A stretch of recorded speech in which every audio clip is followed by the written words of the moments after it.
భారీ వర్షాలు వరదలతో నష్టపోయిన వారిని ఆదుకుంటామన్నారు ఖమ్మం జిల్లా కలెక్టర్ ముజమ్మిల్ ఖాన్. వరదలతో ఖమ్మంలో 15,000 ఇండ్లు దెబ్బతిన్నాయని చెప్పారు. 300 కోట్ల వరకు నష్టం అంచనా వేశామని తెలిపారు. ఖమ్మం నగరానికి మళ్లీ ఎప్పుడు ఇలాంటి పరిస్థితి రాకుండా సైంటిఫిక్ ప్లాన్తో కాల్వల నిర్మాణం చేపడతామన్నారు. ఆక్రమణలపై నోటీసులు ఇచ్చి ఖాళీ చేయిస్తామన్నారు. కబ్జాలు చేసిన వారు ఎంతటి వారైనా కూల్చేస్తామంటున్న కలెక్టర్ ముజమ్మిల్ ఖాన్తో Khadeer face to face.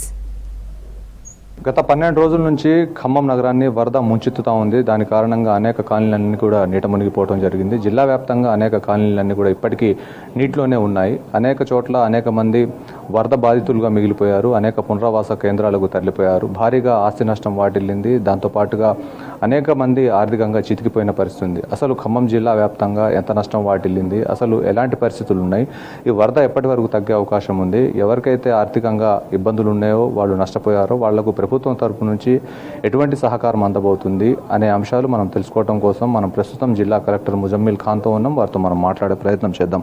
Sir, ప్రధానంగా ఖమ్మం జిల్లా వ్యాప్తంగా ఈ 12 రోజుల నుంచి ఎంత వర్షపాతం నమోదైంది, ఎక్కడెక్కడ ఏ కాలనీలు ఎక్కువగా ఎఫెక్ట్ అవ్వడం జరిగింది? ఏ అంకెల్లో కూడా పోయే ముందు మొట్టమొదటిగా ఎప్పుడు రానట్టు వరదలు వచ్చినా ఇంత తొందరగా రికవరీ చేసినందుకు నేను ప్రజలందరికీ, నా అధికారులందరికీ, అనధికారులందరికీ ధన్యవాదం చెప్పుకుంటూనే మొదలు పెడుతున్నాను. మనకి 31వ తారీఖు వచ్చిన వరదలు మనకి దాదాపు ఈ కార్పొరేషన్లో 12 వార్డ్స్కి ఎక్కువ ఎఫెక్ట్ అయింది. అలాగే గ్రామాలు ఒక 20 గ్రామాలకి మనకి ఎక్కువ ఎఫెక్ట్ అయింది. ఇది ఎక్కువగా మన కూసుమంచి, తిరుమలపాలెం ఇటువైపు మన అర్బన్లో మన మున్నేరుకు తగులుకున్న ప్రాంతాల్లో ఫ్లడింగ్ అనేది అయింది. రూరల్లో కూడా ఉన్న ప్రాంతాల్లో ఫ్లడింగ్ ఎక్కువ అయింది. ఇప్పటికి చూసిన అంచనాల ప్రకారం దాదాపు ఒక 15,000 పైన ఇళ్ళు పార్షియల్గా డ్యామేజ్ అయి ఉన్నాయి. దాదాపు ఒక 100 కింద ఉన్న ఇళ్ళు మొత్తమే డ్యామేజ్ అయినట్టు సమాచారం. లిస్ట్ నిన్ననే మనం క్రియేట్ చేసుకొని పెట్టాం. ఈ ఎన్యూమరేషన్ అనేది పూర్తి అవ్వంగానే ఇప్పుడు ఇమీడియట్గా మేము రిలీఫ్ ఇవ్వడానికి కూడా గవర్నమెంట్తో కరెంట్గా టచ్లో ఉన్నాం. మోస్ట్లీ ఈరోజు సాయంత్రం రేపటికల్లా ఈ పరిహారం కూడా ఖాతాల్లో డైరెక్ట్గా బెనిఫిట్ ట్రాన్స్ఫర్ ద్వారా అందించడం జరుగుతుంది. ఏదైనా కానీ మనం గమనించాల్సింది ఒక 15,000 పైన ఫుడ్ ప్యాకెట్లు అయినా క్లోదింగ్ ప్యాకెట్లు కూడా ప్రజలకు ఇవ్వడం జరిగింది. ఎంత కోల్పోయారో దాంట్లో మొత్తం ఇవ్వలేకపోయినా కొంచెం శాతం ఇవ్వడానికి మేము పూర్తిగా ప్రయత్నం చేస్తున్నాం. అంటే పాక్షికంగా దెబ్బతిన్న ఇండ్ల పరిస్థితి ఏంటి, పూర్తిగా దగ్ధమైపోయిన ధ్వంసమైపోయిన ఇండ్ల పరిస్థితి ఏంటి, వాళ్లను ఇంటికి ఇల్లు రీప్లేస్ చేస్తారా? ఒక దశలో రేవంత్ రెడ్డి ముఖ్యమంత్రి ఇక్కడికి వచ్చిన పర్యటనలో టీవీ బదులు టీవీ, ఫ్రిడ్జ్ బదులు ఫ్రిడ్జ్ ఇస్తామన్నారు. అది నిజమేనా? దానికి సంబంధించిన నివేదిక ఏమైనా రెడీ చేశారా? దీన్ని మనం ఒకే రకంగా మాట్లాడడం పద్ధతి కాదండి. ఎందుకంటే వివిధ ఇళ్లకి వివిధ డ్యామేజ్లు జరిగి ఉన్నాయి. కొందరికి ఫర్ ఎగ్జాంపుల్ ఫస్ట్ ఫ్లోర్లో ఉన్న వాళ్ళకి కాగితాలు ఒకటే మునిగాయి, గ్రౌండ్ ఫ్లోర్లో ఉన్న వాళ్ళకి ఎలక్ట్రానిక్స్ మునిగాయి, స్ట్రక్చర్ కూడా బాడైంది. గవర్నమెంట్ జియోలు ప్రత్యేకంగా ప్రతి సర్కమ్స్టాన్స్ని గమనిస్తూ ఇంతవరకు ఇవ్వాలనేది ఉంది. ఆ జియో ప్రకారం మనం డ్యామేజ్ నమోదు చేయడం జరిగింది. ఇప్పుడు కూడా హైదరాబాద్లో ఒక చర్చ జరుగుతుంది. ఎంత కుదిరితే అంత ఇవ్వడానికి ప్రభుత్వం ప్రయత్నం చేస్తుంది. మీరు అనేది లాస్ అనేది డిఫైన్ చేయడం చాలా కష్టం అండి. ఉపాధి కోల్పోయారు, ఇళ్ళు కోల్పోయారు, కాగితాలు కోల్పోయారు, ప్రాణాలు కాపాడుకోగలిగాం. మిగతావన్నీ స్టెప్ బై స్టెప్ రికవరీ చేసుకుంటూ పోతున్నాం. అంటే చాలా వరకు ఇళ్ళు పూర్తిగా డ్యామేజ్ అయినాయి, ఇండ్లు ప్రహరీ గోడలు కూలిపోయినాయి, వాళ్ళ ఫర్నిచర్ ధ్వంసమైంది. ఫర్నిచర్ అంటే సరే వాళ్ళకు సంబంధించిన ఆర్థిక పరిస్థితిని బట్టి వాళ్ళు తెచ్చుకొని ఉంటారు. వాళ్ళు కొంతమంది ఈఎంఐల బేస్డ్ మీద కూడా తెచ్చుకునే ఉన్నాయి. వాటి పరిస్థితి ఏంది? వాటిని ఏ విధంగా మీరు సాల్వ్ చేస్తారు? పూర్తిగా ఆదుకోవడానికి ప్రయత్నం ఉన్నా ప్రభుత్వం చేయగలదో లేదో అనేది రెండోది. ఎందుకంటే 50-100 సంవత్సరాల తర్వాత వచ్చిన వరదలు ఇవి. మేము కనీసం బేసిక్ నీడ్స్ని ఫస్ట్ ట్యాకిల్ చేసాం. ఇది ఫుడ్, హెల్త్, వాటర్.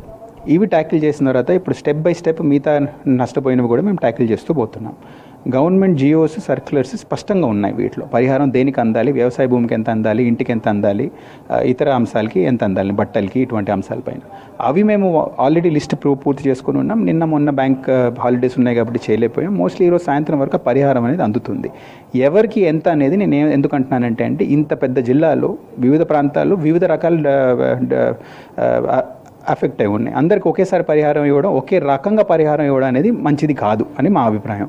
లిస్టులో మేము ఎలా ఎన్యూమరేట్ చేశాము, బృందాలన్నీ తిరిగి ఎంత వర్షం ఉన్నా కానీ 4 రోజులు ఈ పనిని పూర్తి చేసుకొని వచ్చాయి. ఆ లిస్టులో ఉన్న నష్టాన్ని గమనిస్తూ ఏంటికి ఎంత కావాలనేది మేము ఇప్పుడు ఈ రోజు నుంచి రిలీజ్ చేయడం అనేది జరుగుతుంది. అంటే ఎక్కువగా ఎఫెక్ట్ అయిన కాలనీ ఎక్కడుంది సార్? ఏమన్నా దాన్ని ఐడెంటిఫై చేశారు? అక్కడ ఎంతమంది నివాసాన్ని కోల్పోయారు, ఎంతమంది అక్కడ ఇబ్బంది పడుతున్నారు అనేది?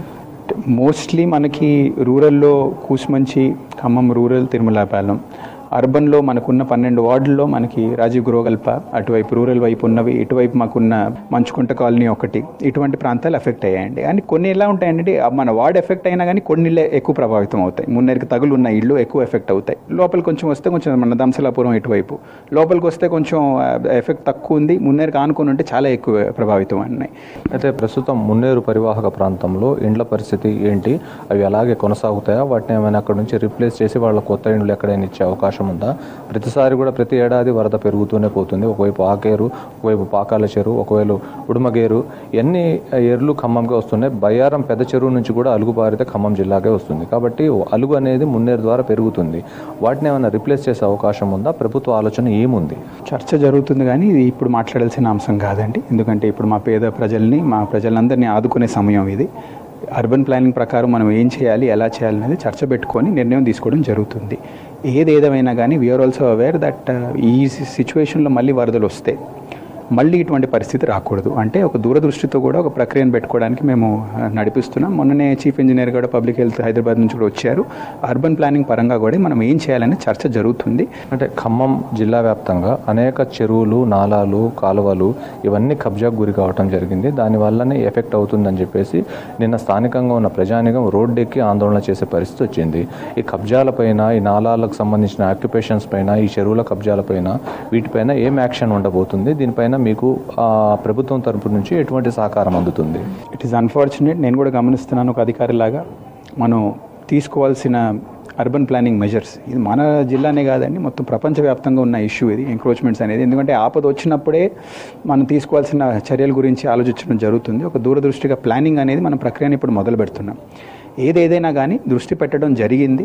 ఎటువంటి సందర్భం మళ్ళీ రాకూడదంటే మన స్టామ్ డ్రైన్స్ అయినా, చెరువులైనా, మన క్లియరెన్స్ ఛానల్స్ అయినా ఇవన్నీ ఎలా రికవర్ చేయాలని ఒక చర్చ పెట్టుకుంటున్నాం. తొందరపాటులో ఎటువంటి యాక్షన్ తీసుకోమండి. ఎందుకంటే పేద ప్రజల్ని మేము ఆదుకునే సమయం ఇది. వాళ్ళపైన ఇప్పుడు ఎలా మేము సమన్వయం చేసుకుని యాక్షన్ తీసుకోవాలని చర్చ వస్తుంది. మెల్లగా తీసుకుంటాం. అంటే ఒకటి, ఖమ్మం నగరంలో పేదలు ఎవరు కూడా నాలాలను కబ్జా చేయలేదు. ఖమ్మం నగరంలో, ఖమ్మం నగర పౌరుడిగా నేను చెప్తున్నాను, ఖమ్మంలో ఎక్కడైతే విల్లాలు వెలిసాయో, స్కూల్స్, కాలేజీలు ఇవన్నీ వెలిసాయో వాళ్ళంతా కూడా వాళ్ళు ధనికులు, బాగా సౌండ్, వాళ్ళకు సంబంధించి గతంలో కూడా అనేక పార్టీలతో వాళ్ళు అంటగాగి వాళ్లకు నిధులు ఇచ్చి అనేక రకాలుగా వాళ్ళు కబ్జాలు చేసి నిర్మించుకున్నారు. అయితే ఇప్పుడు ప్రస్తుతం వాళ్ళపైన ఉక్కుపాతం మోపటం కోసం మీరు సిద్ధంగా ఉన్నారా? ఏం జరగబోతుంది? అవసరం వస్తే ఎస్ అండి, కాపాడాల్సింది ముందు ప్రాణాలను కాపాడడానికి ఎటువంటి చర్యలు తీసుకోవాలని మేము తయారుగా ఉన్నాం. కానీ సమన్వయం తీసుకున్న తర్వాత half hearted measures, unplanned measures తీసుకోవడానికి యంత్రాంగం వల్ల నడవదండి. చర్చ తీసుకొని ఫస్ట్ ఐడెంటిఫై చేసి బై లా ఏం చేయాలో చేయడం జరుగుతుంది. చేయాల్సింది ఇప్పుడు మొదలు పెట్టాలా, ఒక వారం తర్వాత మొదలు పెట్టాలా, ఆ నిర్ణయం మేము తీసుకుంటాం. అయితే టోపో మ్యాప్ గురించి చెప్పారు కాబట్టి చెప్తున్నా. ఇప్పుడు రెవెన్యూకి సంబంధించింది కానివ్వండి, లేకపోతే మ్యాప్ ఆఫ్ ఇండియా మ్యాప్కి సంబంధించిన అంశాల్లో కానీ ఇవి కొన్ని వేరియేషన్స్ ఉన్నాయి. సర్వే వాళ్ళ దగ్గర కూడా వేరియేషన్ ఉంది. ఆ మ్యాప్లను ఏ విధంగా మీరు సేమ్ మ్యాప్గా అని చెప్పి పరిగణిస్తారు? ఏ మ్యాప్ని కరెక్ట్ అని చెప్పేసి భావిస్తారు? దీంట్లో మళ్ళీ కోర్టుల ఇన్వాల్వ్మెంట్ కూడా ఉంది. వీటన్నింటిని ఎలా అధిగమిస్తారు? పూర్తిగా ప్లాన్డ్ సిటీ అనేది ఈ ప్రపంచంలోనే ఎక్కడ లేదండి. ప్రత్యేకంగా మన దేశంలో ఈ పాపులేషన్ గ్రోత్ వల్ల ప్లాన్డ్ గ్రోత్ అనేది అర్బన్ సిటీస్కి మనకు ఉండవు, తెలిసిన అంశం ఇది. అన్ప్లాన్డ్ గ్రోత్ అనేది ఎక్కువ ఉంటుంది మన అర్బన్ సెంటర్స్లో. మ్యాప్స్ కూడా వివిధ రకంగా ఉండొచ్చు, కానీ కావాల్సింది సిటీకి ఒక సైంటిఫిక్ డ్రైనేజ్ ప్లాన్. ఆ సైంటిఫిక్ డ్రైనేజ్ ప్లాన్ ఆల్రెడీ సృష్టించడానికి మేము ఒక ప్రక్రియ పెట్టుకున్నాం. ముందున్న కాగితాలు కూడా చూస్తున్నాం. ఏం చేయాలన్నా కానీ చేస్తాం, కానీ ఫస్ట్ ప్లానింగ్ లేకుండా చేయమనేది అందరికి అందిస్తున్నాను. చర్చ మొదలైంది. ఇప్పుడు ఆపద బయట పడ్డాం. ఈ ఆపద బయట పడిన తర్వాత ఇమీడియట్ యాక్షన్ కన్నా ఎక్కువ ఒక డీటెయిల్డ్ ప్లాన్ ఆఫ్ యాక్షన్ ఫ్యూచర్లో ఎటువంటి ఆపదలు కాపాడడానికి మేము తీసుకోవడం జరుగుతుంది. మొత్తంగా ఖమ్మం జిల్లాకు ఎంత నష్టం జరిగింది? ఎన్ని కోట్లు మీరు అంచనా నివేదికలు పంపించారు? ఎప్పుడు బడ్జెట్ రిలీజ్ అవుతుంది? దాదాపు ఇది మేము సర్వే పూర్తి చేసుకున్న తర్వాత ఆల్రెడీ గవర్నమెంట్కి పంపించడం జరిగిందండి. Mostly by today evening or tomorrow. ఎందుకంటే 2 రోజులు బ్యాంక్ హాలిడే రావడం వల్ల కొంచెం సమయం తీసుకుంది.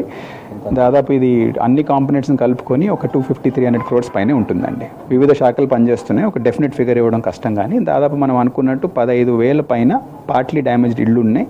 వాటికి కూడా మేము పరిహారం అందించడం జరుగుతుంది. అంటే మొత్తంగా రానున్న కాలంలో ఇలాంటి వరద రాకుండా ఉండటం కోసం ప్లానింగ్ నడుస్తూ ఉంది. ఖచ్చితంగా రానున్న కాలంలో ఎంత వరద వచ్చినా కానీ ఖమ్మం ఇలాంటి పరిస్థితిని అయితే చూడదు అని చెప్పేసి హామీ ఇస్తున్నారు జిల్లా కలెక్టర్ ముజమ్మిల్ ఖాన్. ఇప్పటికే నివేదికలు పంపించడం జరిగింది. పూర్తి స్థాయి విచారణ జరిపిన తర్వాత, రిపోర్ట్ని బేస్ చేసుకున్న తర్వాత అన్నిటినీ సమన్వయం చేసుకుని డిమాలిషింగ్ చేసే విధంగా అంతా సిద్ధంగా ఉన్నామని చెప్పేసి చెబుతున్నారు. ఇది మొత్తంగా ఖమ్మం జిల్లాకు సంబంధించిన అప్డేట్స్.